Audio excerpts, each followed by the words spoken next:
প্রথম দিন থেকে আমি বারে বারে বলেছি, আরজিকর হসপিটাল বলুন, টালাতে থানাতে বলুন, আমাদের বোন ডাক্তার বোনের বাড়িতে বলুন, ভারতীয় জনতা পার্টির বলিষ্ঠ নেতা নেত্রী, কাউন্সিলর, বিধায়ক, জনপ্রতিনিধিরা তারা প্রথম দিন থেকে সঙ্গ দিয়েছে, লড়াই করেছে, কোনো একটাও 1 ইঞ্চ জমি ছাড়েনি। আপনারা জানেন যে প্রথম মহামান্য রাজ্যপাল মহোদয়কে আমরাই সিবিআই তদন্তের জন্য লিখেছিলাম। আপনারা সবাই জানেন কলকাতা হাইকোর্টের প্রধান বিচারপতির এজলাসে পরিবার পৌঁছানোর আগে ভারতীয় জনতা পার্টির প্রতিনিধিরা সিবিআই তদন্তের দাবিতে আমরা প্রথম কলকাতা হাইকোর্টের প্রধান বিচারপতির কাছে আমরাই পৌঁছেছি। ভারতীয় জনতা পার্টির একটাই লক্ষ্য ছিল জাস্টিস ফর আরজি কর, এবং আমাদের এই যে বোনকে যেভাবে মর্মান্তিক, হৃদয় বিদারক, অমানবিক, একেবারে দানবিক কায়দায় সরকারি মদতে ধর্ষণ করে করা হয়েছে, তার প্রকৃত দোষীদের সাজা পাওয়ানো হোক। আমরা প্রথম দিন থেকে প্রত্যেকটি নেতা নেত্রী, সমাজের মুখপাত্র, আমাদের যারা প্যানেলিস্ট আছেন, যারা বিভিন্ন চ্যানেলে গেছেন, তারা প্রথম থেকে বলেছেন যে সেমিনার রুমের যে ঘটনা ঘটার জায়গা বদলানো হয়েছে, ব্লাড স্যাম্পল চেঞ্জ হয়েছে, ভিসেরা চেঞ্জ হয়েছে, পোস্টমর্টম রিপোর্ট চেঞ্জ হয়েছে, তথ্য প্রমাণ লোপাট হয়েছে, সিসিটিভি ক্যামেরা লোপাট হয়েছে, এবং পুলিশ আর সন্দীপ ঘোষের নেতৃত্বে স্বাস্থ্য দপ্তর এবং সরাসরি পুলিশ মন্ত্রী, স্বাস্থ্যমন্ত্রী, যিনি মুখ্যমন্ত্রী যুক্ত, আপনারা দেখেছেন সিবিআই ইনভেস্টিগেশন হয়েছে কি হয়েছে। সিবিআই প্রথম দিন থেকে যখন দায়িত্ব নিয়ে কাজ করেছে, আমরা বারে বারে বলি, আমাদের যশস্বী প্রধানমন্ত্রী বলেন সিবিআই একটি সাংবিধানিক সংস্থা, এখানে রাজনৈতিক প্রবেশ, হস্তক্ষেপ আমরা কোনোদিন করি না, ভবিষ্যতেও করব না। আর রাজ্যে সিবিআই আসতে পারে দুটো পদ্ধতিতে, একটা যদি রাজ্য সরকার রেকমেন্ড করে, আরেকটা যদি কোর্ট সিবিআই ইনভেস্টিগেশনের অর্ডার দেয়। এক্ষেত্রে কোর্ট অর্ডার দিয়েছিল।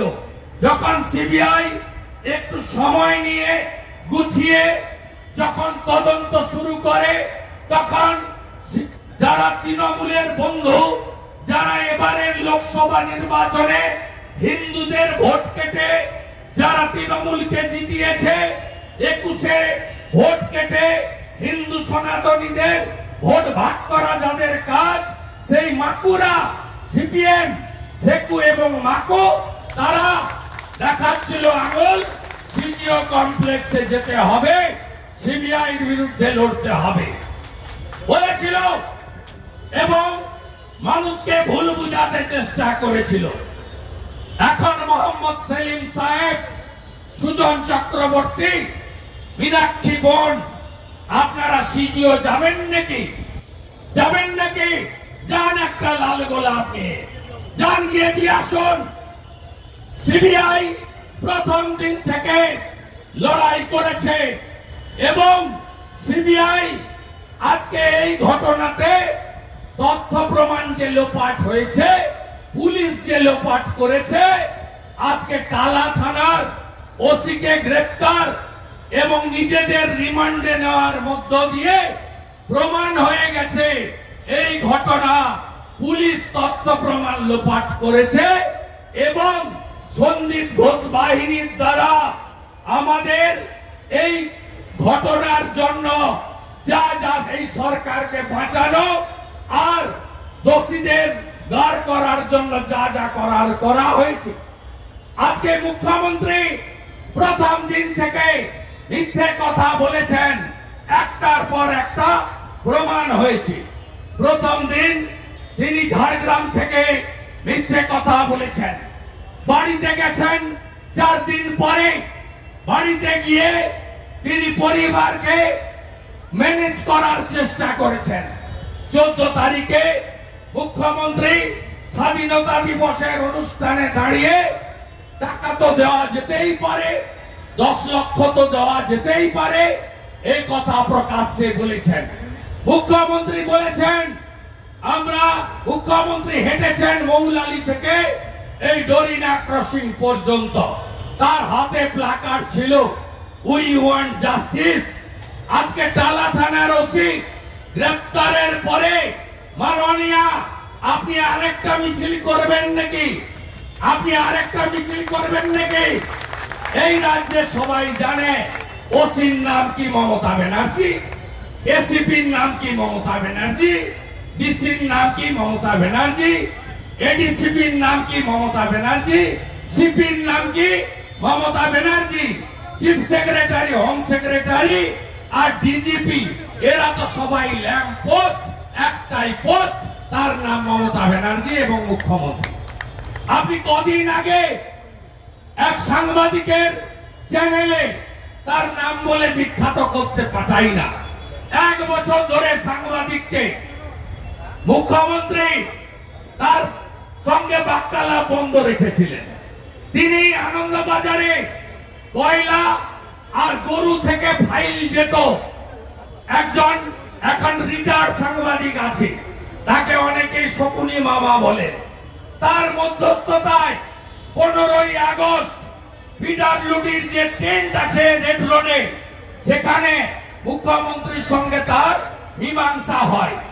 তিনি আন্দোলনকারী জুনিয়র ডাক্তারদের সরলতার সুযোগ নিয়ে সেই সমস্ত প্রতিভাবান ডাক্তারদের তাদের যে উদারতা তার সুযোগ নিয়ে একটি চ্যানেলে টক শোতে ওখানে নিয়ে যান।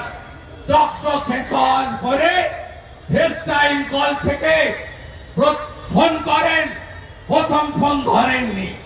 তারপরে সিপি কলকাতাকে ফোন করা হয়।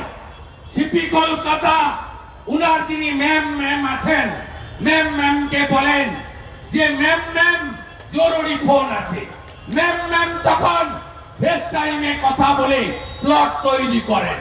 তৈরি করে পরের দিন চোরের মতো লুকিয়ে কাউকে না বলে ওখানে চলে যান, কেউ জানতে পারেনি। সেখানে 9 মিনিট 56 সেকেন্ডের বক্তৃতা আর 76 বার আমি আমি আমি আমার আমার আমার আমার আমি আমি আমি আমি 76 বার এই মুখ্যমন্ত্রী একদিকে বলছেন উই ওয়ান্ট জাস্টিস, অন্যদিকে ডেলি 1 কোটি টাকার উপর আমাদের এক্সচেকারের খরচ করে 21 জন লয়ার, মাহফুজা খাতুন নামগুলো মুখস্থ করে ফেলেছে। কয়েকদিন আগে বলছিল ডাক্তাররাও বলছিল, কালো কোট সাদা চুল বলছিল ডাক্তাররাও, একবারে লাইন করে 21টা নাম মাহফুজা খাতুন মুখস্থর মতো বলেছে। আপনারা দেখেছেন। আমি আবার অনুরোধ করব, কালকের লিস্টে চিফ জাস্টিসের 3 জনের বেঞ্চের লিস্টে 13 আর 15 আছে। মারা, দিদিরা, বোনেরা সব বাড়িতে স্মার্টফোন হাতে আছে, টিভি আছে। কাল বিশ্বকর্মা পূজা আমরা জানি, কালকে আমরা সৃষ্টির দেবতার পুজো করব এটাও জানি। দয়া করে 10:30 থেকে 8 ঘন্টা 45 মিনিট আপনারা একটু দেখুন এই মুখ্যমন্ত্রী কিভাবে বাংলার মাটিতে দাঁড়িয়ে জাস্টিস করেন, আর কিভাবে ওর বাহিনীকে দিয়ে যাতে জাস্টিস না পায় তার জন্য কি করছে আপনারা প্রত্যেকে দেখবেন, চোখের সামনে দেখতে পাবেন। এর দ্বিচারিতা বলছিলেন না তথ্য প্রমাণ লোপাট হয়নি। গতবারের লাইভ স্ট্রিম হয়েছে, ভারত সরকারের এসজি মাননীয় তুষার মেহতা কি বলেছেন অন বিহাফ অফ সিবিআই, যে আমাদের 5 দিন পরে মামলা দেওয়া হয়েছে। এই ধরনের রেপ, মলেস্টেশন এর ক্ষেত্রে 5 ঘন্টার মধ্যে আমাদের যে টেস্ট লাগে, যে মেটেরিয়াল লাগে আমরা পাইনি।